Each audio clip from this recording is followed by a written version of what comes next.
آپ کی ساری زندگی عبادت ہو سکتی ہے اگر آپ اس میں تین چیزیں کر لیں.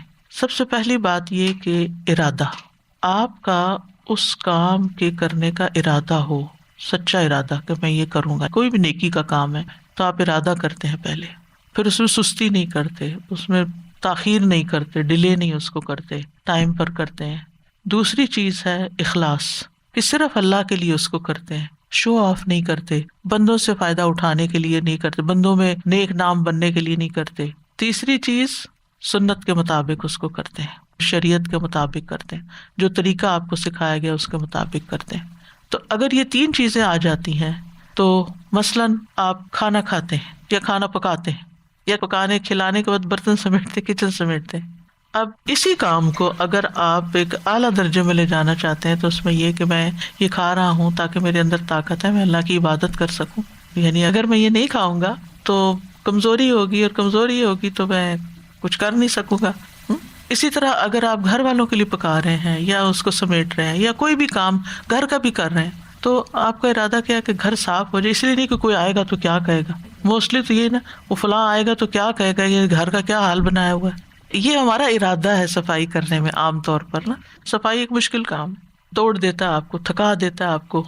لیکن اگر آپ کا ارادہ یہ ہو کہ اس صفائی اور ستھرائی اور طہارت سے اللہ کا قرب حاصل کرنا ہے، کیونکہ ان اللہ یحب التوابین و یحب المتطہرین، آپ صفائی سے محبت رکھتے ہیں، صاف رہنے سے محبت رکھتے ہیں، اللہ آپ سے محبت رکھتا ہے، آپ کو اللہ کی محبت حاصل ہوتی ہے. جو صفائی کر رہے ہو ساتھ ساتھ یہی سوچا کریں اللہ کو پسند ہے یہ، اللہ کو یہ پسند ہے، اللہ کو یہ پسند ہے، اللہ کو یہ پسند ہے. آپ کے لیے کتنا آسان ہو جائے گا. مشکل تو مشکل ہی ہے، لیکن ایٹ لیسٹ آپ کے دل میں ایک اطمینان تو ہوگا نا کہ میں نے کچھ کیا ہے، اور وہ کیا ہے جو میرے نامہ اعمال میں ایک نیکی میں لکھا جائے. عبادت کتنی اچھی ہو جاتی ہے جب گھر صاف ہوتا ہے تو عبادت میں دل لگتا ہے. تو اس پہ آپ ایکسرسائز کریں، آپ اپنے آپ سے یہ پوچھنا شروع کریں. انسان ایک سیلف ٹاک کر رہا ہوتا ہے نا. مثلا آپ جاب کر رہی ہیں، آپ ارن کر رہی ہیں، کیوں ارن کر رہی ہیں، وائی. مثلا کئی وومن پروفیشنلز ہوتی ہیں، مثلا آپ ڈاکٹر ہیں، آپ نے اتنا عرصہ کام کیا، کیوں کیا؟ آپ نے گھر میں کنٹریبیوٹ کیا، کیوں کیا؟ بس آپ یہ کہا کریں اللہ تعالیٰ میں نے جو کچھ کیا، میں جو کچھ کر رہی ہوں، جو میں آئندہ کروں گی، وہ سارا اپنے لیے کر لے، وہ سب تیرے لیے بس. ان صلاتی و نسکی و محیای و مماتی للہ رب العالمین. اللہ تعالیٰ سب آپ کے لیے کر رہی ہوں. کیوں؟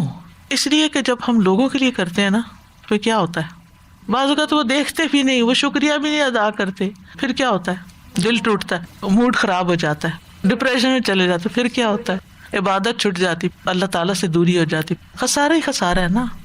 تو ہمارا دین نے ہمیں وہ بنیاد دی ہے، وہ موٹیویشن دی ہے کہ جس کی وجہ سے ہم موسٹ پروڈکٹیو انسان رہیں، اپنی زندگی میں بہت کچھ کر جائیں. کوئی ہمیں کچھ دے یا نہ دے، اٹ ڈزنٹ میٹر، یہ ہمیں کوئی فرق نہ پڑے اس سے، کیونکہ ہم سب کچھ اللہ سے مانگتے ہیں. اب ایک اور طرح اس کو دیکھیں، جو ہمیں اللہ تعالیٰ دے سکتے ہیں ریوارڈ، چاہے دنیا کا یا آخرت کا، وہ بڑا ہے یا کوئی بندہ جو ہمیں دے گا.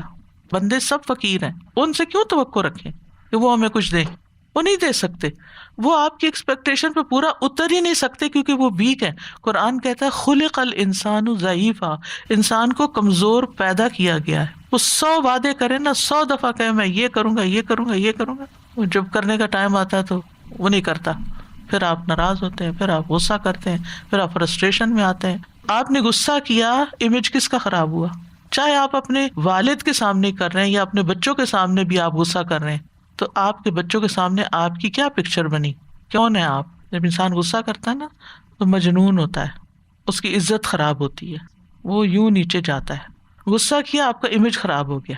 کس کی نظر میں؟ صرف جس کے سامنے کر رہے ہیں، اللہ کے سامنے بھی آپ اللہ تعالیٰ کو کیسے نظر آ رہے ہیں جب آپ منہ سے غلط باتیں نکال رہے ہیں، غصے میں نکالتے ہیں نا. میں نے بہت انالائز کیا اس چیز کو کہ جب میں غصہ کرتی ہوں یا میں غصے کی حالت میں کوئی بات کہتی ہوں تو ایک ذلت کی بات ہوتی ہے، اپنی نگاہوں میں گر جاتی ہے. کیا کیا ہے؟ خود ہی گلٹ آتا ہے نا بعد میں، مجھے نہیں یہ کرنا چاہیے تھا، یہ کیا کیا میں نے. انسان اپنی نگاہوں میں گرتا ہے، جس کے ساتھ غصہ کر اس کی نگاہوں میں گرتا ہے، اللہ کی نگاہ میں گرتا ہے. حاصل کیا؟ اچھا پھر غصہ آیا کیوں؟ اسی لیے تو آیا کہ میں نے کسی سے ان ریئلسٹک ایکسپیکٹیشن رکھی تھی، اس نے اس کو پورا نہیں کیا، لہٰذا میں ناراض ہو گئی. اب اس کو تو کوئی تکلیف ہوگی یا نہیں، لیکن اپنے آپ کو کتنی زیادہ تکلیف شروع ہو جاتی ہے. ایکسپیکٹیشن برنگز فرسٹریشن، کیونکہ جس چیز پہ ہم بوجھ ڈال رہے ہیں وہ اس کے قابل ہی نہیں یعنی انسان کو اللہ نے عقل دی ہے نا، تو عقل تو استعمال کرنے کی چیز ہے. تو اگر ایسے مواقع پہ ہم عقل استعمال نہیں کرتے تو پھر کب کریں گے؟ کہ جس بندے پہ میں کوئی بوجھ ڈال رہی ہوں کہ وہ یہ بھی کر دے میرے لیے، وہ یہ بھی سوچے، وہ یہ بھی کرے، کیا وہ اس قابل بھی ہے یا نہیں؟ اور اگر وہ نہیں ہے تو پھر تو خود بھی ٹوٹوں گی، اس کو بھی توڑوں گی، حاصل کچھ نہیں ہوگا. اور پھر ہم یہ کیوں چاہتے ہیں کہ یہی بندہ کرے ہمارے لیے؟ Why that particular person? ہم اسی کے پیچھے کیوں پڑ گئے؟ مسئلہ ہمارے اندر ہے نا، کہ ہم نے اس کو اپنی ساری دنیا بنا کے اس کو پوجنا شروع کیا ہوا ہے. دس از ورشپ. یاد رکھیے ایک اور بات، جس سے ہم زیادہ محبت کرتے ہیں نا، اس سے ہم توقع رکھتے ہیں. جب ہم اللہ سے زیادہ کسی بھی انسان سے یا مال سے یا اولاد سے، کسی بھی چیز سے محبت کرتے ہیں نا، اللہ تعالیٰ ہمیں اسی سے توڑتا ہے، اسی کے راستے ہمیں تکلیف پہنچاتا ہے، تاکہ ہم ہوش میں آئیں کہ کوئی بھی اس قابل نہیں ہے کہ جس کو ہم اللہ سے زیادہ پیار کریں. کوئی بھی اس قابل نہیں ہے. عبادت کی تعریف کیا ہے؟ الخضوع والتذلل مع کمال الحب والتعظیم، یعنی اللہ کے آگے عاجزی کمال حب کے ساتھ، یعنی کمپلیٹ محبت کے ساتھ. یہ نہیں کہ اچھا اللہ تعالیٰ آپ نے کہا ٹھیک ہے میں کر لیتے ہوں، اللہ اکبر، یہ نہیں. کمال محبت، بہت محبت کے ساتھ اور عزت کے ساتھ، تعظیم کے ساتھ. کیونکہ محبت جو ہے نا وہ رسپیکٹ بھی ڈیمانڈ کرتی ہے. وہ محبت سچی محبت نہیں ہوتی جس میں رسپیکٹ نہیں ہوتی، وہ لسٹ ہوتی ہے، ہماری اپنی خواہشات ہوتی ہیں، ہم صرف وہ پورا کرنا چاہتے ہیں، اور جب دوسرا شخص ہماری وہ خواہشات نہیں پوری کرتا ہمارا موڈ آف ہو جاتا ہے. تو اگر اللہ سبحانہ تعالیٰ سے سچی محبت ہے تو اس میں رسپیکٹ ساتھ ہوگی. یعنی اگر آپ نے عبادت کی بے دلی کے ساتھ، چاہے نماز ہی ہو، نماز کو تو ہم عبادت کہتے ہیں، کھانا پکانا نہیں عبادت سمجھتے، جبکہ کھانا پکانا بھی عبادت ہی ہے. تو نماز میں بھی اگر اللہ کی محبت نہیں ہمارے دل میں ہوتی تو پھر وہ نماز کیسی ہوتی ہے؟ بوجھ. انہا لکبیرۃ الا علی الخاشعین. خاشعین کون ہوتے ہیں؟ الخضوع والتذلل. ٹھیک ہے. اور کھانا کھلانا، وَيُطْعِمُونَ الطَّعَامَ عَلَىٰ حُبِّهِ، کس کی محبت میں کھلاتے ہیں؟ اللہ کی محبت میں. تو یہ عبادت ہو گیا نا، پھر کھانا کھلانا عبادت بن گیا کیونکہ اللہ کی محبت میں کھلا رہے ہیں.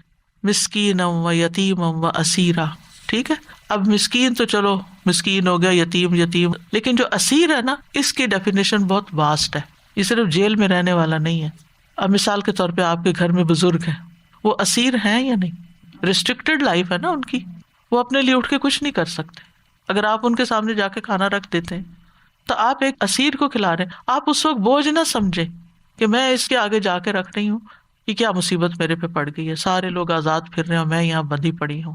لیکن اس وقت بھی اگر آپ کا ارادہ لوجہ اللہ نہیں ہے نا، اللہ کی محبت میں نہیں نہ کھلا رہے، تو پھر وہ ریوارڈ نہیں ملے گا. کھلا تو آپ رہے ہی ہیں کیونکہ کھلانا تو آپ کو پڑے گا ہی، نہیں کھلایا تو مسئلہ ہو جائے گا. تو اس لیے بہت ضروری ہے کہ ہم ہر کام میں، چاہے ہم دنیا کا کام کر رہے ہوں، چاہے ہم جاب کر رہے ہوں، کام کر رہے ہوں، گھر کا کام کر رہے ہوں، باہر کا، ایون گروسری کر رہے ہیں آپ، تو آپ سوچتے میرا تو فرض نہیں بنتا، یہ تو میرے ہسبینڈ کو کرنی چاہیے. مثلا اگر یہی سارا کام، یہی تھکاوٹ، یہی سارا کچھ، ارادہ اگر آپ کا کچھ اور تھا نا، کہ میں جو بھی یہاں پیسہ لگاؤں گی، جو بھی میں چیز اٹھاؤں گی، جو بھی میں گھر لے جاؤں، جو بھی میں پکاؤں گی، جو بھی میں کھلاؤں گی، کلہ للہ، اس کا ریوارڈ مجھے سارا اللہ سے چاہیے. پھر کیا ہوگا؟ درد بھی ہوگی تو کیونکہ میرا رب دیکھ رہا ہے نا. اللہ آپ تو دیکھ رہے ہیں نا، یہ بندہ نہیں دیکھ رہا، آپ تو دیکھ رہے ہیں نا. اور پلس یہ کہ آپ کے اعمال نامے میں یہ سارا کچھ عبادت لکھا گیا. اور کیا چاہیے؟ کھانا تھا، آپ نے بھی کھایا، سب نے کھایا، مزہ کیا، لیکن سارا کچھ نیکی لکھا گیا. قیامت کے دن جائیں گے، یہی اعمال نامہ آپ کے لیے خوشیوں کا باعث ہوگا. اور اگر یہ ارادہ نہیں تھا، ارادے کچھ اور تھے، تو پھر یہاں بھی کچھ نہیں ملا اور وہاں بھی کچھ نہیں ملا. حاصل کیا ہوا؟ صرف سوچ بدلنے کی ضرورت ہے نا ہمیں، تو زندگی بدل جاتی ہے. سوچ بدلے تو زندگی بدلتی ہے. اللہ تعالیٰ ہمیں عمل کی توفیق دے. وآخر دعوانا ان الحمد للہ رب العالمین.